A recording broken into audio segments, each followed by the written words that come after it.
Now, RJ, as you're bringing this project together and the casting's coming, obviously you need to do Marines, but now you need some actors to play the role of Japanese Imperial infantrymen.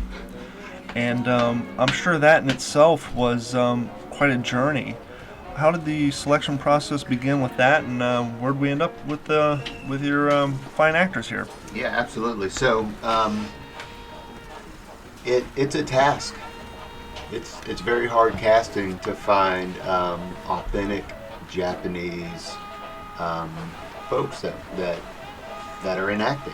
It really is, especially locally, right? I mean, And in the correct age range. right, and in that as well. You know, looking in Houston, no. Looking in New Orleans, no. Looking in Atlanta, no. It was hard. And Florida, it was very hard pressed to find authentic Japanese actors that speak their native language, that can speak English and communicate. It really meant a lot, and we started just kind of looking online. I mean, I resourced everything from, casting websites all the way through to just looking on Instagram. That's actually how I found Obi. I reached out through Obi. I saw him on Instagram, and he was posting a really funny video actually, and I'm like, let me watch this video. I watched it, and I just reached out to Obi and said, hey, and Obi had acting experience before, and I reached out to Obi and said, hey, are you interested in portraying a Japanese soldier during World War II? I told him what the story was about. He was very excited about it, and I talked to Obi, and we struck a deal and brought Obi in. He's from Los Angeles, and that's just kind of how it worked, and that's how we found Fumi, through Obi. So I'm very lucky to reach out through those channels, and very blessed to have Obi a part of the project. Phenomenal actor, just a great personality, and man, saw him turn it on today in his scene. Mm-hmm. Thank you so much. Absolutely, it was remarkable. It brought the authenticity to what we were looking for. Obi, how did you get started in acting? Back in 7 years ago, or maybe 6 years ago, I guess, I was in Las Vegas from Japan. I was there to become a student in college, and when I became a sophomore, because of seeing my friend doing acting career in Vegas, and I reached him out how to become an actor. Yeah, and that's the kind of the way I started. Learn about the IMDb things, and back in time I'm not allowed to work. I mean, I don't have any work permit. I'm not allowed to get money, but people still give me a chance as a volunteer and earn the credit, and and I get the chance to develop my career, and then I got a work permit as an actor, and then I get the visa things. It is a long path, especially if I compare with American people to succeed in this industry. But Sure. yeah, not only LA is the part. I discovered a lot that not only in LA have wonderful project. Even Las Vegas, I had a great people to meet, and this one too. We just spent like only 2 days, but I feel like this is a wonderful crew and the cast, and I felt really big one team connected and working on the same page, and yeah, it was very fantastic experience for me. Now, Fumi, I know you just recently moved to the States, or you just came here on a visa, like within 6 months? Yes, just only student visas. Student visa? Yeah. How did you get involved in acting? Well, it's about 1 year ago. My parents suggested me to going abroad to study. Then, yeah, I was anxious about future. Should I stay in my country or going abroad somewhere? But then I was 19 years old and not 20, so I felt it is the chance for me to challenge challenge something for making succeeding as an actor. So I decided to move in Los Angeles last year. Then I could see Obi. Then he introduced me this project.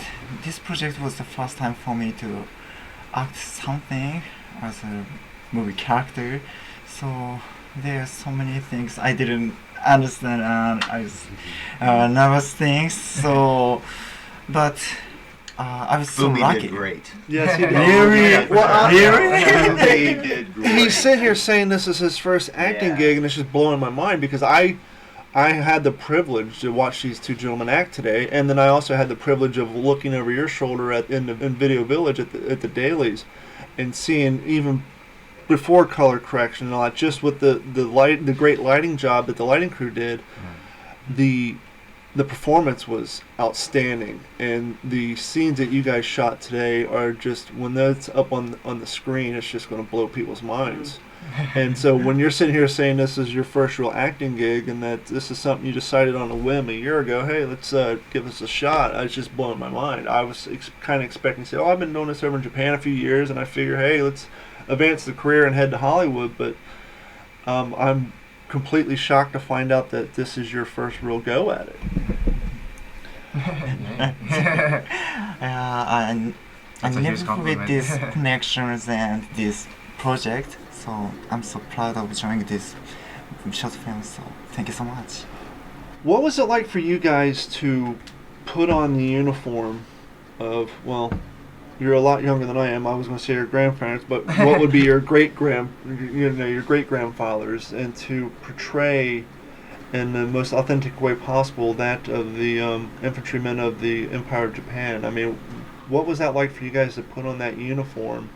And because, for example, I know when a lot of people first get into living history and reenacting, putting on that uniform, because it's so different, the material, everything, it's Sure. it's kind of primitive compared to what, and it's not super primitive, it was only 75 years ago, but compared to the quick drying, nice clothes we have today, the wool hats, Right.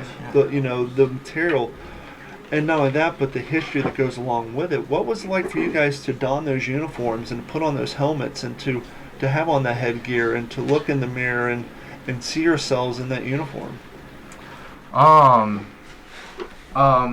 When I tried to wear those uniform, actually, it reminds me about when my mom talked about my grandfather. He was actually, I don't know if this is the right English term, naval commander. Okay, naval. A naval commander. Mm-hmm. But he was about to fight if the war were extended 3 more days. Wow. So, in their neighborhood, people say he's a lucky boy, lucky boy. Sure. He personally hate about the war, cause he loves about United States. He had a friend. I mean, he had the best friend, Mm-hmm. are in United States, and he had to fight with them. And Yeah. he really, against his best friend. So I think I'm so thankful that I could express more of personal instead of I'm Japanese Sure. in about this World War things, being in Japanese soldiers. He was so against it, and yeah, I mean, how should I say it? But yeah. I think what Obi's trying to say is the way that the script was written was not the typical, stereotypical Japanese soldier that you see. Sure. There was an exchange of emotion between Obi's character and Lou's character that showed, in America we constantly show just the American soldier's kind of point of view in that emotional aspect, and it portrays the Japanese soldier as more of these savages and things like that. And so when I wrote that, I didn't want it to be like that, because I know that's not what it was all about. Sure. I know that those young men that were Japanese soldiers had the same emotions going through their mind just as our guys did. They were killing people that they didn't want to kill. They had no idea why they were really doing what they were doing, just like some of our guys did. Well, and to be a little more in depth about it, a little more dynamic about it, they had a lot more pressure. Yes, it sounds weird to say, well, it's pressure, you want to live, but no, they had tradition. In that era, in that time, to serve under the emperor, your job was to die with honor and to take out 10 men or more with your one life. Right. And so to be a Japanese infantryman, you were expected to not come back. If you were to surrender, that was considered a disgrace to your family. And so not only do you have the pressure to try to live, but then you have your religion and your government telling you, well, it's not really your job to live. Your job is to die and to take out as many enemies with you as you can. And so that's a lot of pressure for somebody. For sure, I mean, yeah. let's be honest. No matter how much religious influence and pressure, everybody wants to live. And so, I mean, that's just a tremendous amount of pressure. And I think it's great that you, as the writer, knew that, especially in a lot of the Western interpretations, with the exception of Letters of Iwo Jima, where they actually showed more of the Japanese side of the war and all that and all that happened. I think it's great as you, as the writer, and to head up this project, you want to put more depth and dynamic into the storyline of the Imperial soldier, and that gives these guys a great opportunity to present a different side to their ancestors and their family and their history. Yeah, it wasn't hard to put the trigger for this project. I mean, it was, my line was, like I said, I could get more personal. So it was just like easygoing. Yeah.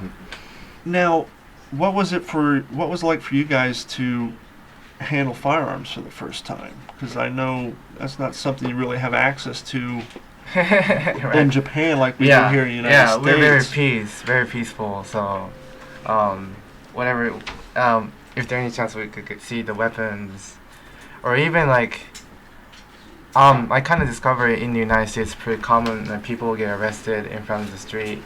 Even that's not even common in Japan too. So we will get surprised even just seeing the guns. We'll be like, oh my god. And so Japan has changed this like 70 80 years. Absolutely. Yeah. And I'm personally like I'm traveling around the world. I've been in Australia several times, and so I kind of hard to say like I'm a very, very super typical Japanese, but it's getting changed. So that means a little bit some young people might have forgotten the Japanese traditional spirits like that. For example, die for a victory like that. So it's not completely good thing, but that means loving this own country. So that is good opportunity for me to tell something. Spirits messages. and value has changed a lot, I would say. Yeah.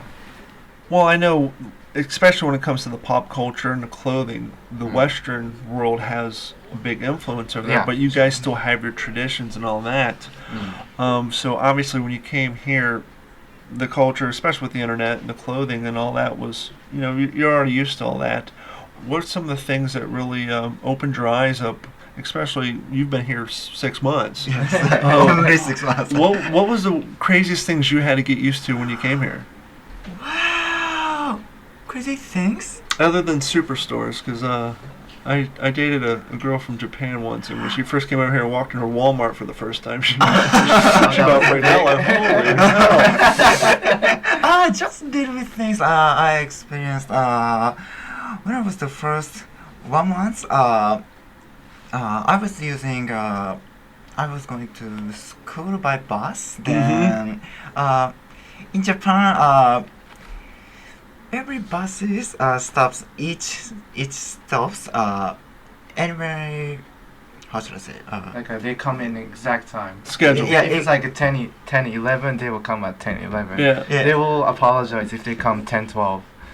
So And the drivers doesn't care any places if there is nobody in in this stop. So I was waiting usually like that. Then, but this bus passed through because I didn't hands up. Yeah. So that was very surprising. What we were going. So that's it. Yeah. Well, there's definitely a different demographic when it comes to the people who use mass transit in the United States compared to over in Japan. Obviously, it's with the small density of the country and the population, mass transit is just that, it's mass transit. Whereas in the United States, with the exception of New York, Chicago, and LA, especially like in a rural spread out town like this, most of the people who use mass transit are people who are in the lower income spectrum who can't afford cars, or they lost their license because they're drinking and driving. And so there's definitely a different level of sense of security when it comes to using the mass transit here than opposed to probably back in Japan as well, I would assume. Yeah. Now, with Walking Point, was how many days of the shooting schedule were you guys involved with? We had only 2 days. So just Yeah. the Florida, you guys weren't out in Texas for that part? Or? We just no, only in Florida. Yep. So you guys only did 2 days. You did yesterday and today. Yep. This is your first acting real gig. Yes. And I'm just trying to process this because once again, as we said earlier, the performance that you guys gave is just, it was staggering. And for example, not to give anything away, but as we said earlier, when you're doing a production like this, you have to reshoot scenes over and over again, or different angles, different that. And to see you guys redo your lines and have that pause for the same exact amount of time each time, and do the same action at the same point each time so that each angle matches up, and to find out that this is still relatively new to you guys is even more kind of an outline of your natural acting skills, I would say. And Thank you. and I definitely hope that you guys further your career, because I mean, just from what I saw today was a tremendous job. So I'll butt in real quick. So when Obi first auditioned, he sent in an audition and it was great. Sent him back a couple notes and said, "Obi, do it one more time for me, and just let me see some of your anger, and let me see some of your sympathy, all in one take," which is a crazy thing to ask any actor to do. Sure. And he sent me back that next audition. I got Chelsea. I said, "Come upstairs and watch this." She came upstairs and watched it, and we're like, let's call Obi. Let's get Obi on board. You know, we'll bring him in from LA, and we need Obi to be a part of this project. Thank you so much. It was a beautiful audition, I'm telling you. It was. Well, like you said, that's crazy for any actor, but for the type of role that you wrote, that's necessary, because as we said earlier, he's portraying a Japanese soldier who has his own feelings, his own desires to want to explore his humanity. But then he's fighting the culture and the indoctrination that he faced at the time. And so you almost have an internal Dr. Jekyll, Mr. Hyde struggle where you're trying to be the soldier that the Empire wants you to be, Right. but you're also trying to be yourself, and those two are conflicting, and one of them's going to win out. Right. And so you have that internal struggle, and the way you brought that across on the screen was mind-blowing. And I hope you take that away with this project to reinforce any, or not even reinforce, but to erase any doubts that you may have had about your acting skills. And both of you are fantastic. And I see nothing but great things for you coming down the line in the future. Thank you so much. Thank you so much. Yeah, it was I very appreciate special. It was a very special turning point for us too. So, yeah, hopefully we'll get the chance to work with these people again. Yeah. Now, did either one of you find anything out when I'm sure you guys did some research for the role, and Yep. did participating in this project drive either one of you to go back and do some more historical research on your ancestors and the roles that you guys they played during the war? During the war, I mean, like more try to, we have basic ideas. But yeah, I mean, it was, for this one, it's more personal things. So, I didn't have big research again. Sure. Yeah, I tried to have, I end up not having it, but I also tried to search, see if I should bring dialect Japanese, Mhm. like a more of the Like countryside. regional. Yeah, regional. Yeah. Sure. Like not like a Tokyo way or something. Yeah, because the way the empire operated is they, in fact, their divisions of their military were in fact regional, Mm. and so, I mean, that's a very good point. Yeah. Because, you know, as us being Anglo Americans, we hear Japanese, we don't know the difference in the dialect. Just Yeah. like when we're hearing German, we don't hear the difference in the dialect of the German language either. But the fact that you put enough effort into thinking that far ahead of, hey, what region could these guys possibly have been in, and then to add that accent into your language is requires even more acting on your part. Yeah, true. Yeah. So, where are you guys going from here? I mean, you have any future projects coming up? Or are you just taking it as it goes? Oh, yeah, I personally have next move in this year. On November, I'm going to move to Vancouver. Mm-hmm. Officially gonna work as an actor there for 1 year. I just got the like 2 days ago. I just got the visa. Congratulations. Yeah, thank you so much. Work permit in Canada. I mean, I was still gonna keep work permit here in the United States. So whenever I get the chance, the big auditions, I'm just gonna come from Canada and take audition or work on the project or something. But yeah, that's the things. I could open up my territory, working as an actor, and I thankfully have a lot of auditions coming up for major TV productions, but it is so hard for them to hire visa talent. Mm-hmm. They always required either green card holder or citizen, and I'm gonna be excluded all the time. So, but in Canada, they accept the visa talent too. So, since I feel the possibilities to get into the TV industry. Yeah, hopefully I could give it a shot right there. Well, the good news for you two, I'm not sure if you're familiar with the comedian Joe Coy, but he's Filipino, and he has a podcast, and he always has a lot of Asian comedians and actors on there, and they're constantly talking about how over the last 4 to 5 years that there's been more projects coming available to Asian actors. Yeah, and exactly. There's more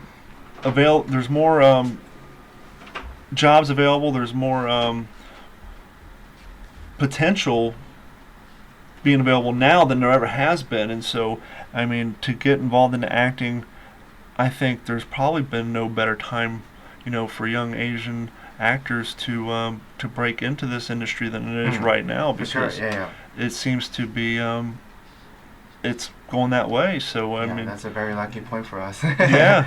Yep. And so that's fantastic. If people want to track you down, I mean, are you on the American equivalent of the Instagrams and the social medias? Oh, yeah. What are your handles? Where can people find you at, and where can they go? The most active stuff that you can see would be Instagram, OBIESHO, simply, Sure. that'll be my Instagram account. Also, I have my IMDb officially. I constantly updating stuff as well. I do have a website too, so. Which website? Website, it's my personal official website things. If you just go www.obshow.com, very simple. You can find me. If you just Google it, I mean, yeah, you will see me popping up. Yep. I don't have any website, but I have only Instagrams and Facebook. Just typing Fumitake Karashima, Fumitake Krashima, like that. Yeah, That's it. First rule of the internet, short and sweet. You're going to have to find an abbreviation version for that. True. I want to thank you guys so much for what you did. Like I said, I was completely blown away by your talents and your acting today, and I'm so thrilled to see you guys a part of this project. And I want to thank you so much for coming on our podcast today. And I hope nothing but the best for you guys, and it's been an absolute pleasure. Yeah, thank you so Thank much. you so much. Thanks for having me. And that is going to wrap it up from the wrap-up party for the Walking Point World War II film. As always, whenever we do these podcasts, we will include photos, links to all the pertinent websites and all that information. And I want to thank everybody for continuing to support our small little podcast, and we will see y'all next week. A Marine is always faithful, so is a man's best friend. 25 war dogs gave their lives in the liberation of Guam and were buried at the War Dog Cemetery. Walking Point is a short film about the love, loss, and victory revolving around the young Marines and the donated dogs of World War II. During the first segment of filming in Fredericksburg, Texas, Black 17 Production was able to donate $3,100 to the National Museum of the Pacific War. Going forward, all funds raised above the filming budget of Walking Point will be donated to veterans and canine charities. This production is not only about honoring the greatest generation and their four-legged warriors, but also about giving back to the working dog community. And I personally have to say it was a great honor to be made part of this project. And RJ, and Chelsea, and Lou, Josiah, and everyone else on board were great people, the film crew, everybody. And I just personally want to thank everybody for listening to this episode of the What's the Scuttlebutt podcast. And please go to WTSP-worldwar2.com, click on the Walking Point icon, and I will have a link posted to the fundraising website for this production. Please feel free to contribute as much as you like, as little as you like, because once again, any monies not used for the final production of this movie will be donated back to veterans and canine charities. And I will also include the links to everybody's Instagram and other social media pages on the website.